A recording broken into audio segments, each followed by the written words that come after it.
Galsi state ব্যাংকের আরো এক জালিয়াতির পর্দা ফাঁস করছি আমরা। আমরা এই মুহূর্তে রয়েছি গলসির দয়ালপুর গ্রামে। আমার পাশে যে মহিলা রয়েছেন তার নাম হাসিনা মির্জা। তিনি যেটা অভিযোগ করছেন, তিনি ব্যাংকে দেননি কোনো ডকুমেন্টস, অথচ তার নামে হয়েছে একটি লোন, এবং সেই লোনের জন্য তার অ্যাকাউন্টে থাকা 18,000 টাকা কেটে নিয়েছে ব্যাংক কর্তৃপক্ষ, যা নিয়ে খুবই চিন্তিত রয়েছেন তিনি। এবং আরো তিনি যেটা জানাচ্ছেন যে তিনি অসহায় গরিব মহিলা এবং তিনি মাসে মাসে পেতেন বৃদ্ধ ভাতা, কিন্তু সেই বৃদ্ধ ভাতাও ব্যাংক অ্যাকাউন্ট লক থাকার কারণে তিনি পাচ্ছেন না, যা নিয়ে চিন্তিত রয়েছেন এই মহিলা। আমরা জানবো তার কাছে। আচ্ছা, আপনার লোনটা কিভাবে হলো, এইদিকে তাকিয়ে একটু বলুন। এইদিকে তাকিয়ে বলুন। লোনটা আগে ওর কাছে দেওয়া ছিল, দিয়ে সর্দি দিলাম, বললাম দেবো না আমি, এবার দিলে দেবো না ডকুমেন্ট ছিল। তারপরে 10 জন মানে লোন তুলেছে, যে ওইভাবে আমার ডকুমেন্ট ওদের সাথে দিয়ে আমরা তুলে নিয়েছি। আমাকে আর ডাকু নাই, আর সই উলাই নাই, আর আমি দিইও নাই, আমার হাতে লিঙ্কও হয়নি। এইটুকুনি। আপনি তো বৃদ্ধ ভাতা পান? বৃদ্ধটা ওইটাই পাই, যে এখন যে ব্যাংক যে ওইটা আছে বলে লক করে দিয়েছে। লক করে দিয়েছে? হ্যাঁ। আর আপনার ব্যাংকে কত টাকা ছিল? ব্যাংক যেটা ওইটাই ছিল। কত টাকা?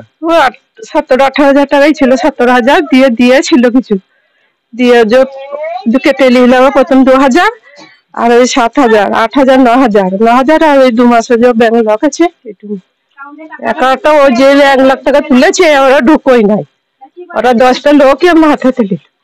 আপনার নাম করে জালিয়াতি করেছে? হ্যাঁ, আমাকে পরে খুব বললে, যখন ওইটা আমার পয়সাটা ছিল তখন।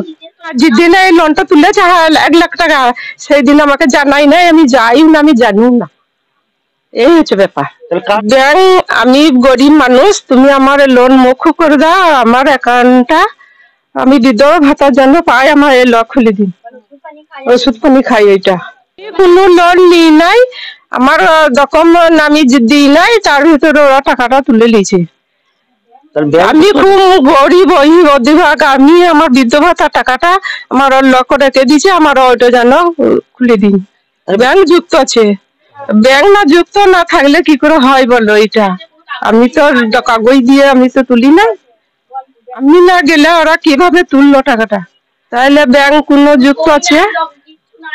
কিছু নাই স্যার, আমি সই দিই না, আমি যাইও না, আমার লাইও নাই, আমি লিঙ্কও করি নাই। তাহলে আপনারা পরিষ্কার শুনলেন, গলসি দয়ালপুর গ্রামের এই বৃদ্ধা, তিনি অত্যন্ত গরিব এবং তিনি এখন বৃদ্ধ ভাতা টাকাও পাচ্ছেন না, তার কারণ তিনি লোন নাকি পরিশোধ করেননি এবং সেই জন্য তার অ্যাকাউন্ট লক করা আছে। যদিও SBI এর এক আধিকারিকের সঙ্গে আমরা গত 2 দিন আগে কথা বলেছিলাম এবং তিনি যেটা পরিষ্কারভাবে জানিয়েছিলেন আমাদের, যে এই লোন অনেক মহিলা নেওয়ার পরেও তারা অস্বীকার করছেন। কিন্তু রীতিমতো গোটা গলসি জুড়ে সোশ্যাল মিডিয়াতে এর আগে আমরা দেখেছি যে বিভিন্ন স্বয়ম্বর গোষ্ঠীর মহিলাদের বিরুদ্ধে একাধিক অভিযোগ তুলছেন স্থানীয়রা, এবং তারা বলছেন তারা লোন নেননি, অথচ তাদের অ্যাকাউন্ট থেকে টাকা কেটে নেওয়া হচ্ছে এবং কয়েক কোটি টাকার দুর্নীতি হয়েছে গলসি SBI থেকে। এবং এই খবর আপনার করার পর থেকেই আমাদের সাথে রীতিমতো অনেকেই যোগাযোগ করছেন। আপনারা আমাদের সাথে থাকুন, আমরা একে একে সমস্ত খবর আপনাদের সামনে আনবো। নসরত আলী, গলসি বার্তা, গলসি, পূর্ব বর্ধমান।